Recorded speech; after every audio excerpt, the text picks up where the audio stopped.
so fast this week. Okay, we are gonna start, and let me share my screen. Share screen, okay. Okay, Amy, for some reason, you're the only one I can see right now. Can you see the screen? Okay, perfect. Okay, great. Perfect. Okay, I want to do something different to start for Gratefuls.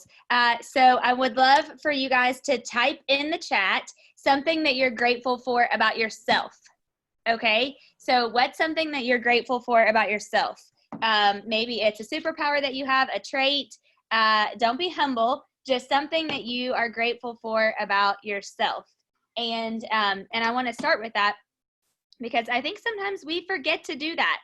And we don't acknowledge the great things about us. So something that you are grateful for about yourself, and don't be shy. Oh, great, Troy, I love that. You planted a beautiful garden this year, love it. Tracy, my ability to adapt and bounce back, love it. Stephanie, self-awareness, yes. Amy, I love people, love it. I'm great. Pam, I'm grateful that God has put me in the spirit of encouragement, optimism. Ditto, me too. Same. I love that. Okay. So keep putting in the chat something that you are grateful for about yourself. Teresa, you are totally fun, and thank you for being on, by the way. Yes. I love that. Love that so much. Heather, great teacher. Yes, I would totally agree with that. Stephanie, your first time, thank you for being on. I promise I have to text you too, by the way. I'm able to be empathetic and encouraging to people. Yes. Oh, Amber, driving back to work after 3 years today. Whoa. Well, it's going to be a great day. Good day. Good day. Okay, so keep posting in the chat something that you love about yourself. Because, Steph, totally agree with you on that. You are great at counting your blessings when the chips are down. I love that. Monica, you're a great listener. You have great energy. I would say that about you for sure too. Okay, I really would love for you guys to unmute whoever wants to share, please, because I would love participation on this. And I know some of you did because you text me, who watched Garth Brooks, and what was your feedback, thoughts, comments, concerns? Just hit unmute. I would love to hear, because I'm still talking about it, by the way. I heard somebody unmute. Anybody? Hold on. Let me say something. Yes. He is so incredibly passionate about everything that he does. Yeah. Yep. Every little thing.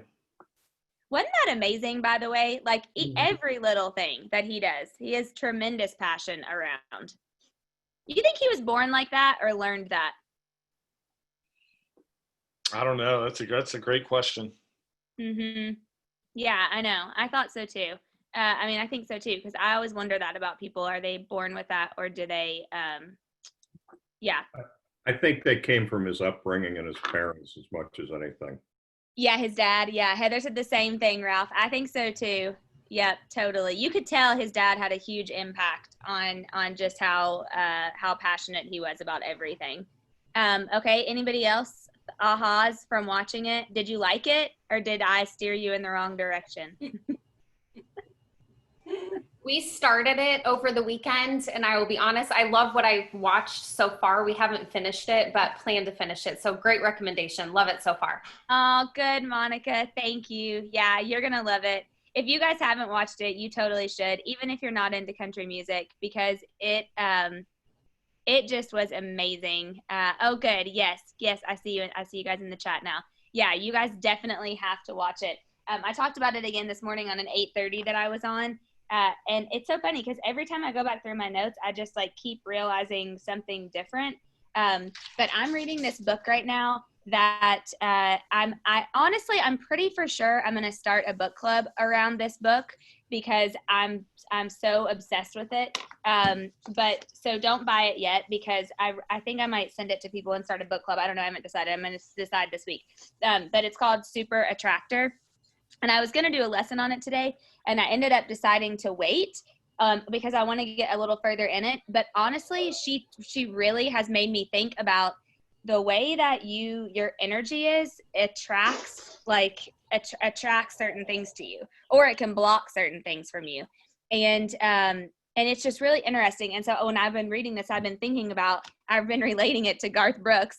And man, he attracted, oh my gosh, Stephanie, have you read this book?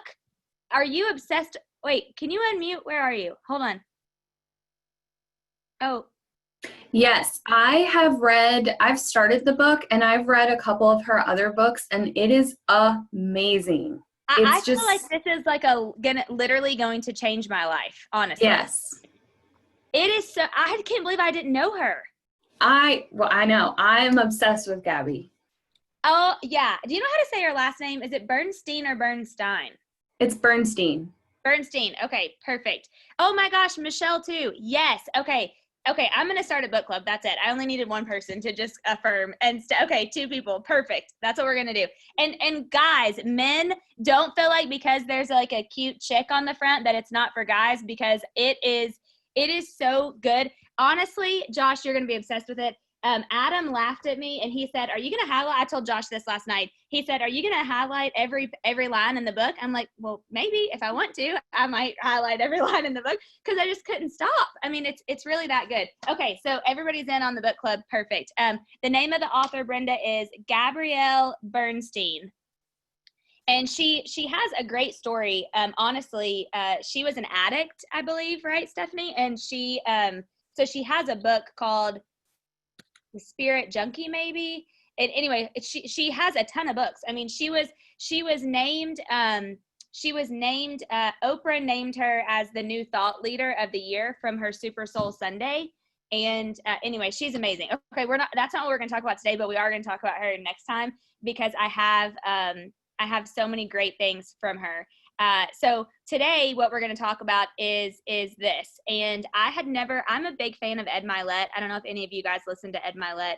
And if anybody's on, I know Dawn, maybe a couple of you and Jenny that coach with Adam, you guys have probably already listened to this. But so Ed Mylett is a serial entrepreneur, and he has a podcast called Max Out. And he had recently on this guy named John Assaraf. And I had never heard of John before. And you know what? Actually, I'm going to have to, hold on just one second. I got to get my notes. So John wrote this book he's written several. He's a multiple New York Times bestseller. But his most recent book is called Inner Size. Now, I haven't read this yet, but he talks about this on, oh shoot, I keep clicking out. He talks about this on this podcast. And I'm going to have to maybe leave that like that for just a second. Sorry guys, because I want to be able to read my notes. Sorry. Let me see. Can you see that? I don't know. Heather, I'm gonna send it up. Hold on. Let me get my notes. Okay, so I want to share a couple of things with you that he talked about on this podcast episode. It was the one that dropped on June 16th. And there's so many good things around this. I should have printed these so I could look at both at the same time. But he starts with telling his story. And so his story is he was in a really, really bad place as a teenager. He was on drugs. He was making a ton of mistakes. He just was not in a good place. And his brother lived, I think he said, in maybe California. And his brother called him and said, hey, I really want you to come out here. I want you to meet this guy. I want you to meet this mentor of mine. His name is Mr. Brown. And so John said that he flew out there, hung out with his brother. He was just not in a good place. He introduced him to this guy, and I'm going to look at my notes so I can tell you guys some of this stuff. And he said, actually, let me just scoop this over so I can see it. And so he asked him, what do you want to do with your life? And John was like, what do you mean? What do I want to do with my life? And he said, what do you want to do with your actual life? Like, what do you want to do with your life? And he said, well, I want to get out of my parents' basement. I'd like to buy a car. I want to be able to make some money, all of those things. And so he said to him, well, I heard that you were in trouble, that you get yourself into a lot of trouble. And he said, well, yeah, I kind of have, but I'm, I want to do things with my life. And so then he gave him this sheet. There we go. Let me move this over. He gave him this sheet and he said, it was a goal setting guide. And this was in 1980. And he asked him the questions, what kind of lifestyle do you want? When do you want to retire? What do you want your net worth to be? What big goals do you have? And so he said, I want you to go over in the corner and answer these. And so John said he went over in the corner and he started, writing down his answers to all these questions. And so then he brought him back, and the guy, and he said, he wanted to, I know what he said. He said he watched Lifestyles of the Rich and Famous. Do you guys remember that show? And so he said, that's what I want my life to be like. I want to have my life like Lifestyles of the Rich and Famous. And so he said that Mr. Brown came back to him and said, okay, all of this is possible, but I'm going to ask you one question, and that's going to determine whether it is possible for you or not. And John said, okay. And this was a huge lesson. He said, are you interested in having this kind of lifestyle and achieving these things, or are you committed to having this lifestyle and achieving these things? And John said he really had to think about it. And he said, well, I'm committed. What do you mean? I'm not interested. I'm committed. And he said, because when you're interested, here's the difference. When you're interested, you'll do what's easy and convenient. You'll allow the stories that you have in your head. So for John, he said, I would have allowed that my dad was a taxi cab driver and my mom was I can't remember what his mom was, and we didn't have any money and all those things, or there are obstacles in the way. I don't have anything right now. But he said, but when you're committed, that means you'll do whatever it takes. It doesn't matter what your circumstances are. It doesn't matter what the obstacles are. When you're committed, you'll do whatever it takes. And he said, you'll upgrade your knowledge and your skills. And I love that, because the webinar I was on right before this at 8:30, we talked a lot about being learning based. And I just have always lived by John Maxwell saying, when you stop learning, you die. And so being learning based is so important. And so he said, no matter what your obstacles are, when you're committed, you'll upgrade your knowledge and your skills. So which are you? Are you interested in having this kind of lifestyle, or are you committed to having this kind of lifestyle? And so John said, I'm committed. And so Mr. Brown said, perfect. Then I'm going to agree to be your mentor. And John said, I don't even know what that means. And he said, the first thing I'm going to need for you to do is move from Montreal to Toronto. And so immediately John said, I don't have a car. I don't have a house there. I can't move to Toronto. Like it's not something that I can do.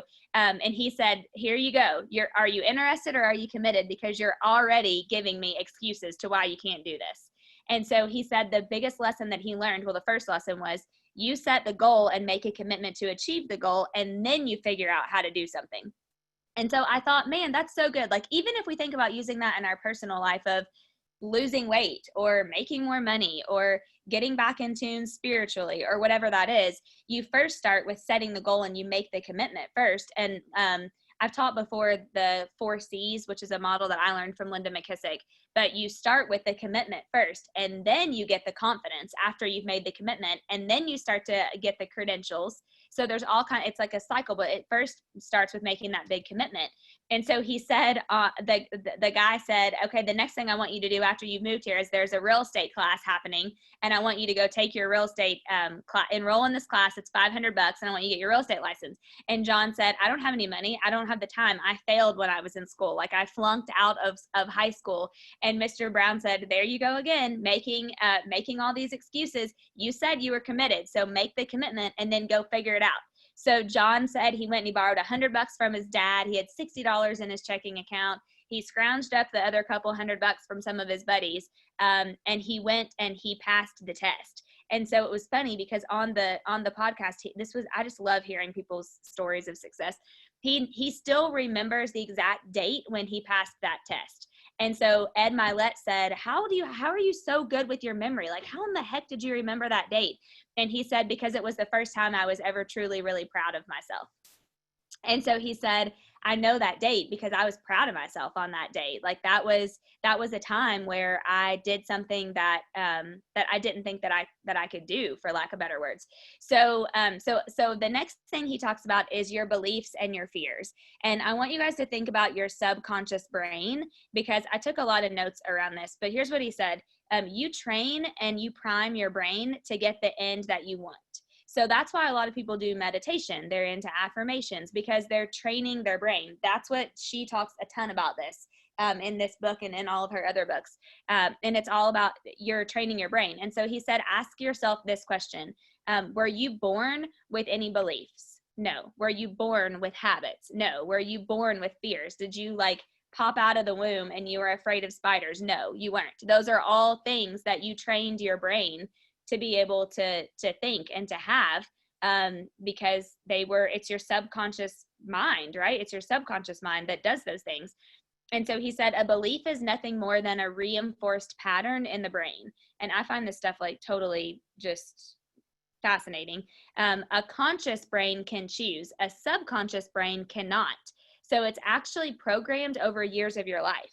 So when you're like in this book, when she talks about being a super attractor, she talks about how frantic energy actually blocks things from coming into your life instead of you having an energy of calm and abundance. And so I thought about that when I was listening to this podcast, and then when I was taking notes to share with you guys, because a lot of times the things that we think in our brain, it's just because they've been programmed there years over years, maybe from our parents, maybe from our lifestyle, maybe from our friends, maybe from something that we've watched or listened to. But he talks about having a hierarchy in the brain, and I just think this is so good. He said that your brain has survival. It cares about survival first, then safety, and then energy conservation. And so if you think about that, a lot of you have heard it takes 66 days to form a habit, right? I think that's in the One Thing book. But he said it actually takes 66 to 365 days of repetition. To what you're doing is you're overriding an old habitual circuit that you have in your mind. So if you have made this ritual or habit in your mind of, drinking a Red Bull every morning when you wake up, well, that's what, instead of drinking something healthy for you, that's a pattern that you've created. So it takes you time for your brain to override that habitual circuit. So he said, you have to visualize yourself achieving what you want, and then the networks that you're reinforcing, because your brain actually wants to conserve energy. And he says that it's okay that you're doing this so many times now, because you're going to replace the old pattern with the new pattern. So I feel like this was a great time to think about this, because I think there's a lot of fear going on right now. And people have a fear of losing their job. They have a fear of not having the income that they thought they were going to have this year. They have a fear of maybe they've achieved this fitness goal and then they got quarantined for 16 weeks and it threw them off track. Or, maybe you have a fear of you're wanting to do something different with your life or your career and you're not really sure what to do. And so he gave the example of, imagine that you're driving your car and a light pops up on your dash. And he said the average person is not going to take a hammer and start hitting at your dashboard to get the light to go off. You're going to look to see what it is. You're going to see, okay, is it the check engine light? Do my tires need pressure? What is it? Because he said that fear is actually a trigger out of the subconscious mind. That real or imagined danger has percolated in our brain. So just like a light comes on a dashboard on your car that's telling you, hey, something negatively could happen with your car right now. That's actually what fear does in our mind. So it's okay to have it. We just have to be able to separate the parts between what he calls the Einstein brain and the Frankenstein brain. Because when your fear is activated, it's actually your Frankenstein brain, and it's just asking you, what if? So what if you lose money? What if you gain weight? What if you get the coronavirus? I mean, what if we can what if ourselves to death? But he said that that's a fear response, but we weren't born with that. And what it does is it causes us to fight, to freeze, or to run away. So we want to deactivate the synthetic nervous system, and the sympathetic nervous system is what he calls it. And there are several ways you can do that. And I just wanted to share one with you. He talks, you guys can hear all about this, but he calls it Take 6 and calm the circuits. And I thought this is crazy, but it actually works. So the best way that you can kind of get back to your brain when you're getting in a fear state is, he said, you when you catch yourself in a state of doubt or fear or stress, you have to activate, you've already activated the Frankenstein part of your brain. So you have to take 6 deep breaths, inhaling deeply as you can, and then slowly exhale. And so that simple exercise, it allows you to deactivate that part of your brain, because what it does is it puts you back in control. So it puts your brain back in control, and then you can be aware of your thoughts, of your emotions, of your behavior, and all of those things. So he also talked, I don't know how to say this, Aya, maybe, I can't remember how he said it, but he said that it's just having an awareness of those things. But the biggest part around that is you have to figure out what your intention, and then take a small action step. So if you have like a fear that creeps into your head, then you have to figure out why you have that. And then you have to think about, okay, what's an action step that I can do right now that's going to start to change my brain around that? Because he talks a lot about awareness. And he says when you do that, then you've interrupted a fear pattern. And so then you have awareness that gives you a choice, and then choices give us freedom. And then the third thing that he talked a lot about that I just think is great. Move back up there. That's great to share with you guys is vision boards. If you've ever made a vision board, will you type it in the chat? Just so I'm trying to even find the chat. It's gone away. If you've ever made a vision board, I would love to know. Let me see. Please run the 4 C's again. Okay. Let me think. So the 4 C's are, you start with a big commitment. You make a big, scary, audacious. You know what? I have a video on YouTube that goes through it. Let me see if I can find that. Let me think. I'm trying to think really fast because it would be better for you to watch that. Okay, so you start with a big, scary commitment first, and this is going to squirrel for a minute, but the big, scary commitment, Linda McKissick always says, it needs to be so big that it makes you want to pee your pants. But the difference between fear and courage is going on ahead and doing that commitment with wet pants. So first you make a big, scary commitment. And then after you make the commitment, you move to confidence, I believe. You start to gain the confidence that you need because you've made the commitment. And then from confidence, did I cut out? Weird. Okay, perfect. Thanks.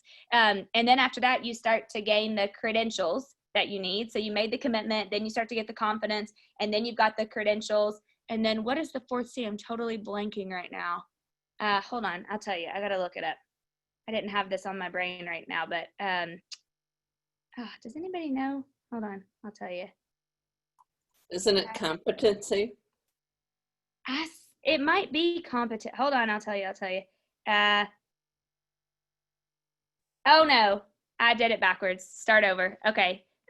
So first you make the big commitment, then you get the courage. That's where I came up with the pee your pants. I knew I was mixing those up. Okay. First you make the commitment, then you start to get the courage. And then after you get the courage, you get the credentials. You start to win. And so you start to get the credentials of, okay, this commitment that I've made, I think I can do it. And then the 4th C is confidence. Then you have the confidence. But then here's the crazy thing. I do remember this. Thank you, Heather. Perfect. Okay. Then after the confidence, though, there can be a 5th C. And the 5th C is complacency. So after you've repeated the cycle, you've made the commitment, then you get the courage, then you've got the capabilities and the credentials, and then you've got the confidence to do something. After that, if you don't go make another big, scary, audacious commitment, you'll go into the 5th C, which is complacency. And so you have to kind of keep repeating that cycle, or you can get stuck, honestly. You get complacent with what you're doing in your life. Or in your career or at home or whatever it is. So, okay, hopefully that helps. Thanks. Sorry, I messed that up. There you go. So vision boards, back to vision boards. I love that some of you have said that you made a vision board. I one time actually, they used to teach us to make those vision boards on like big posters, and I thought, well, where the heck am I going to put that? So I started making them on a singular piece of paper. I know Josh loves a good vision board. You do that exercise about 5 times a year, I feel like, which is so good. We need to do that again, by the way. But I ended up putting on just a piece of paper. I made it like on Canva or Pages or Word or something like that. And I don't have one with me right now to show you, but I carried one of those around with me for probably 5 years, and I would change it, but I would add everything on there that I wanted to accomplish. But here's the thing that he said about a vision board.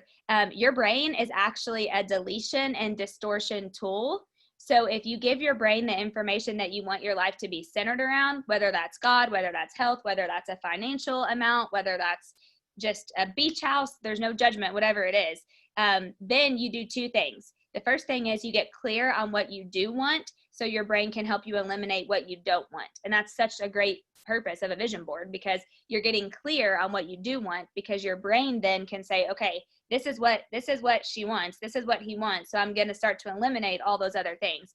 And then part 2 is you have to celebrate the small stuff and go back and look and say, okay, here's some of the little things and here's some of the big things that I had on my vision board, and here's one that I've already accomplished. So you have to take time to celebrate that stuff.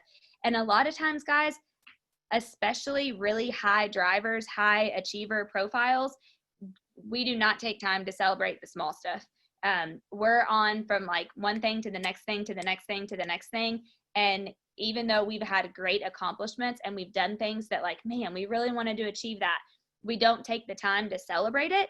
And our brain like knows that that'll trigger our brain to think that that's not a big deal anymore. So enjoy and celebrate the smaller ones.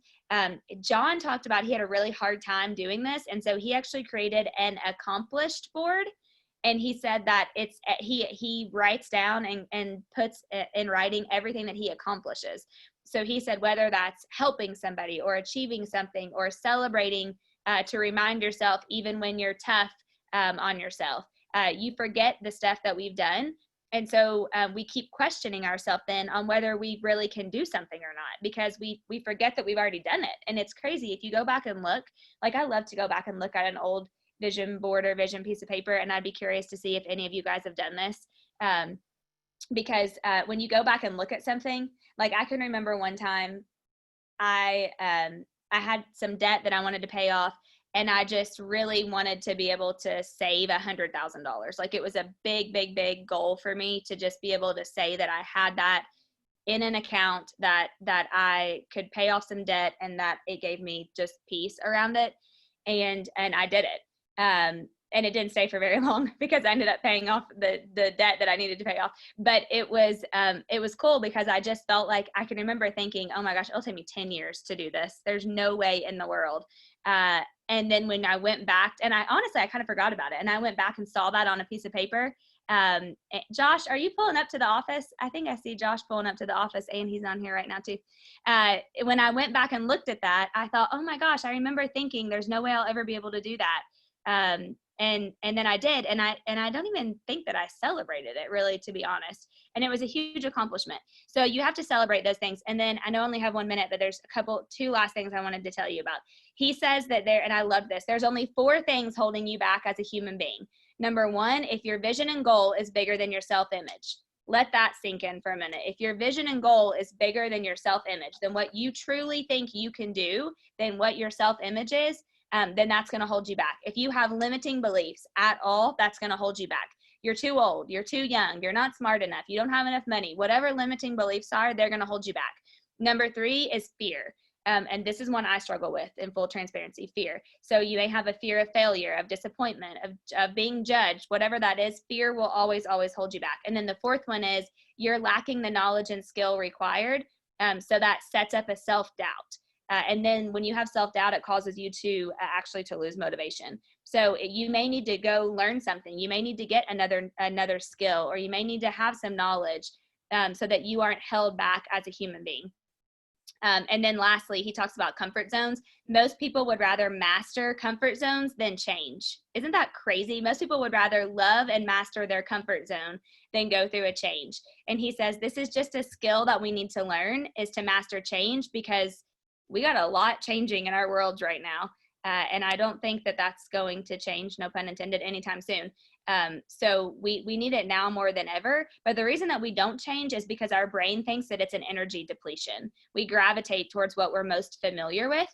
And if you're not conscious of that, then you're just repeating the same life every year, year after year after year. And you guys have to listen to the podcast because that's what he talks about. So I love a story of somebody who's like overcome. And I just love this quote. Now, every time I witness a strong person, I want to know, what dark did you conquer in your story? Mountains do not rise without earthquakes. And I thought that was so good. So your homework for the week is to go listen to that Ed Mylett podcast. And I probably butchered some of the stories so you can hear it better from them. But it was the one that dropped. It's Ed Mylett's Max Out podcast from June 16th with John Assaraf. And then I'd love for you to just come away with what were your 3 biggest ahas that you learned from when you listened to that. And if you haven't watched Garth, go watch Garth or finish Garth, because there's just so many amazing stories in that. And I know that you guys are going to really love it. So thanks for coming back. If it was your first time or your 12th time, thanks for being here. I look so forward to this every single week, and I love being able to just mastermind and share with you guys. So thanks for participating. Have a great rest of your week. Thank you, Tracy, for being on. Thank you, Marcia. Thanks, Steph. Love you. Okay, have a good rest of your week. See you guys. Bye. Bye. Bye.